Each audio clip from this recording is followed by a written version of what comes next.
नमस्कार, only facts TV में आपका रोज की तरह स्वागत है। ओनली फैक्ट्स टीवी आपको रोजाना देता है दिन भर की सारी खबरों के फैक्ट्स, तथ्यों की जानकारी मात्र कुछ मिनटों में, और इतिहास के पुरानी जानकारियां भी मात्र कुछ मिनटों में। भारत ने जो कदम उठाया है ये और भी चौंकाने वाला है।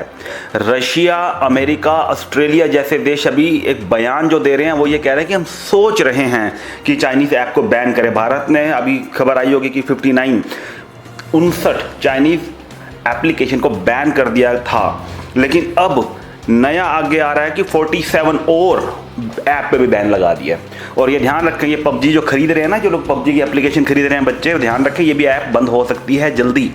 ये जो सूत्रों के हवाले से खबर है। तो तथ्यात्मक बात कहूँ, ये बहुत सही किया, क्योंकि चीन की जो एक ऐप है यूसी वेब, ये फेक न्यूज़ फैला रही थी। अभी आरोप है ये जो अलीबाबा, आपने सुना हो नाम, तो बहुत फेमस नाम है ट्रेडर्स के लिए। कोई भी अगर आपने कुछ खरीदारी करनी है तो अलीबाबा पूरे संसार की टॉप में जो है, ये टॉप कंपनियों में एक आती है। और अब जो इस पे नोटिस तक भी इसको भेज दिया है। 47 ऐप तो और नहीं बैन कर दी हैं। और आप ये ध्यान रखें, पबजी जैसी भी ऐप भी बैन हो सकती है, क्योंकि चीन का उसमें बहुत बड़ा निवेश है।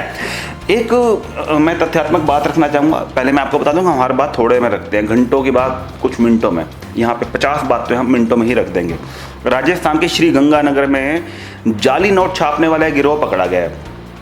अब आप एक बात बताएं कि नोट छापने के लिए पेपर की ज़रूरत है, और ऐसा पेपर जो नोटों के पेपर की क्वालिटी से मिलता जुलता हो, क्योंकि पता लग जाता है हाथ में लेते ही भारी होगा हल्का होगा, पता चल जाएगा। तो यहाँ पे कहीं ना कहीं, मैं अभी कुछ दिन पहले मैं गया एक देश मलेशिया में, और वहाँ पे नोटों को जांचने के लिए वो नोट को ना फैला देते थे और एक मशीन से वो स्कैन कर देते थे। और कोई फेक नोट, कोई भी एक भी फेक नोट आ जाए तो वो मशीन तुरंत बता देती थी कि ये नोट फेक है, इसमें कहीं ना कहीं वो कौन सा है वो भी बता देती थी। जैसे जिस नोट के ऊपर मशीन आती बताइए फेक है। तो आप ये देखिए, इसमें कोई मुश्किल काम नहीं है। तो वो वहाँ पे वो लोग इस बात का बोस्ट करते थे, मतलब एक दम्भ भरते थे, आज भी भरते होंगे, कि हमारे देश की जो करेंसी है वो बहुत स्ट्रॉन्ग है, क्योंकि इसका फेक करना बड़ा असंभव है। तो एक छोटी सी एक मशीन थी स्कैन करने वाले, जैसे कि मोबाइल में एप्लीकेशन है, कोई खर्चा तो है नहीं। एक एप्लीकेशन टाइप में भारत सरकार को कदम उठाना चाहिए, एक एप्लीकेशन ऐसी डेवलप कर दे कि नोट कोई भी है उसको स्कैन कर लो, बार कोड लगा दे, इसमें दिक्कत क्या है। अब जो पुराने नोट हैं तो ठीक है, जो नए नोट आ रहे हैं उसमें कर दे। पुराने नोट हों या नए नोट हों, एक वक्त ऐसा आएगा कि पुराने नोट बदलते हुए नए नोटों में आ जाएंगे, तो उन पर बारकोड लगाने में कौन सी बड़ी परेशानी है। तो सरकार से हम रिक्वेस्ट करेंगे, मेरा निवेदन, वीडियो शेयर जरूर करिएगा ताकि ये बात सरकार तक पहुंचे। हालांकि ये काम कोई मुश्किल नहीं है। अगर मैं देश का प्रधानमंत्री होता तो मैं अब तक बारकोड से रिलेटेड नोट ला देता। एक छोटी छोटी दवाइयाँ, छोटे छोटे कलपुर्जे, छोटे छोटे सामान, इवन 20-50 रुपए की जो अब हर्बल दवाइयाँ देख लो, उनमें बारकोड आ गए। नोटों पे भी बारकोड आ जाए तो उसको तुरंत जांच लिया जाए, और मोबाइल में एप्लीकेशन डाउनलोड कर ले, जिसको डाउट होता है तुरंत उसको स्कैन कर ले, ओरिजिनल यस और नो में आ जाएगी उसके बाद। और कुछ देशद्रोही यूट्यूब चैनल हैं, वो खबर फैला रहे हैं कि ये फ्रांस ने जो हमें राफेल देने के लिए मना कर दी है। पहले मैं आपको बता दूं कि तथ्यात्मक बात मैं रख रहा हूँ। मैंने जब वो वीडियो सुनी और लाखों लोग देख रहे हैं और देश के सरकार के प्रति नकारात्मक रवैया लेके जा रहे हैं। पहले मैं आपको स्पष्ट बता रहा हूँ कि ऐसी कोई खबर नहीं है। ये राफेल तो जहाज आ रहे हैं, और अम्बाला बेस में उनकी जो है रख रखाव की व्यवस्था तो हो ही चुकी है, और वहाँ से ही ऑपरेट कर रहेंगे। अब वहाँ से नज़र के, ये पाकिस्तान और चाइना दोनों पे नज़र रख सकते हैं। कोई भी अगर ऐसी व्यवस्था होती है, कोई सुख दुख होता है, तो ये तुरंत एकदम से यहाँ से अपने कार्रवाई कर सकते हैं। राम मंदिर को लेके बार बार सब कहते थे कि राम मंदिर कब बनाओगे, डेट बताओ, राम मंदिर बनाएंगे, तारीख नहीं बताएंगे, ऐसे आरोप लगते थे। लेकिन बीजेपी ने ज़बरदस्त जो काम किया कि उन्होंने काम ही पक्का कर दिया, अब कोई मुद्दा ही नहीं बचा। और असली बात यह है कि इस मंदिर को बनाने के लिए मोदी सरकार की बड़ी भूमिका रही है, कोई माने या ना माने। यह मुद्दा ऐसे इतना लंबा अटक नहीं सकता था।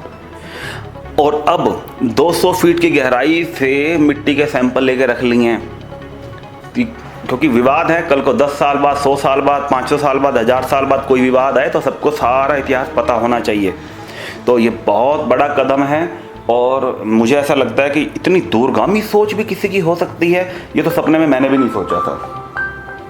ये तो सपने में मैंने भी नहीं सोचा था कि इतनी दूरगामी। तो मैं इसके लिए सैल्यूट करता हूँ और एक सैल्यूट बनता है। हो सकता है कि कुछ लोग सोचें कि सरकार की तारीफ़ कर रहे हैं, नहीं, तारीफ़ अगर बुरा करेंगे तो मैं बुरे को बुरा तुरंत बोल दूंगा।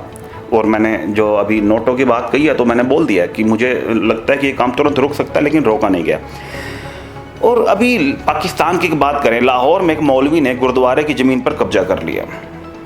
गुरुद्वारे की ज़मीन, जिन हमारे गुरुओं ने हिंदू धर्म की रक्षा के लिए सिख धर्म बनाया कि ये वॉरियर हैं, ये लड़ाकू हैं, ये हिंदू धर्म की रक्षा करेंगे, और उस जगह पे कब्जा कर लिया है। बताओ, हर एक हिंदू का फ़र्ज बनता है, हर एक सिख का फ़र्ज बनता है कि सिख का फ़र्ज बनता है और हिंदू का भी बनता है, क्योंकि सिख धर्म तो हिंदू धर्म की रक्षा के लिए बना था। हिंदुओं में से ही तो सिख जो है बने थे। अब वो कह रहा है कि पाकिस्तान की ज़मीन है और वहाँ जो है गुरुद्वारा या नहीं बनना चाहिए। मैं उनको एक बात बताएं, पाकिस्तानियों को समझ में तो आते नहीं, इतिहास तो पढ़ा है नहीं ज़्यादा उनको ढंग का। उनको कोई बताए कि वो पहले थे क्या, पहले भी वो हिंदू ही तो थे। अफ़गानिस्तान से आए कुछ जाहिल लोग और उन्होंने हमला कर दिया, और कुछ किताबों के नाम पे, कुछ बातों के नाम पे, कुछ सोच के नाम पे उन्होंने उन लोगों को मुसलमान बना दिया। इनके पूर्वज मुसलमान बन गए, सोच इनकी बना दी किताबों के हिसाब से, वो पढ़ पढ़ के वो भी जाहिल वैसे बन गए। अब वो जाहिल सोच है, अब उनको कौन बताया कि गुरुद्वारे तो आपकी शान होनी चाहिए कि ये तो आपके धर्म की रक्षा के लिए थे, लेकिन आपको जबरन मुसलमान बना दिया गया। मुसलमान नाम की चीज़ तो थी नहीं 1400 साल पहले अगर चले जाएं। उसके बाद इतनी बात पता होने के बावजूद, हो सकता है उसको पता ना, खैर ये बात वीडियो शेयर करें ताकि सबको पता लगे कि ये आपको जबरन बनाया गया, जजिया कर लगाए गए कि कोई जो, तो उस वजह से ये इस्लामीकरण हुआ है। और अब चीन की बात मैं एक और रखना चाहूँगा कि रशिया से एक खबर आ रही थी कि S-400 जो है वो चाइना को सप्लाई नहीं कर रहा अभी। तो चाइना उसमें सफाई दे रहा है कि कोरोना है, कोरोना में विशेषज्ञ आएंगे, विशेषज्ञों को कोरोना हो सकता है, कोरोना फैलेगा। मतलब अननेसेसरी ड्रामेबाजी वो चाइना कर रहा है। लेकिन सच्चाई बताऊं, अगर डिलीवरी चाइना को ना देनी होती तो वो भारत को भी ना देता। रशिया ने स्पष्ट कहा है कि भारत की डिलीवरी रुकेगी नहीं। अब चाइना की डिलीवरी रुक रही है तो अब उसमें चाइना बहाने लगा रहा है। और चाइना की एक मतलब इसको कहें थोथा जाना बाजे घना, पूरे संसार में वो घिरा हुआ है। उसके बावजूद भी उसने रशिया को कह दिया कि ये फलानी जगह मेरी थी। तो ऐसा लगता है कि दिमाग फिर जाता है ना जब किसी का, विनाश काले विपरीत बुद्धि, वो वही काम आ गया, विनाश काले विपरीत बुद्धि। अमेरिका से तो पंगा ले रखा था, रशिया से पंगा भी ले लिया, भारत से पंगा ले लिया, वियतनाम से पंगा ले ही रखा है, जापान से पंगा ले रखा है। कोई जगह ऐसी नहीं छोड़ी जहाँ पंगा ना लिया। एक व्यक्ति अगर 100 जगह पंगा लगाना तो ये समझो कि शेर को सवा शेर मिलेगा। और इस समय पूरा संसार एक हो गया।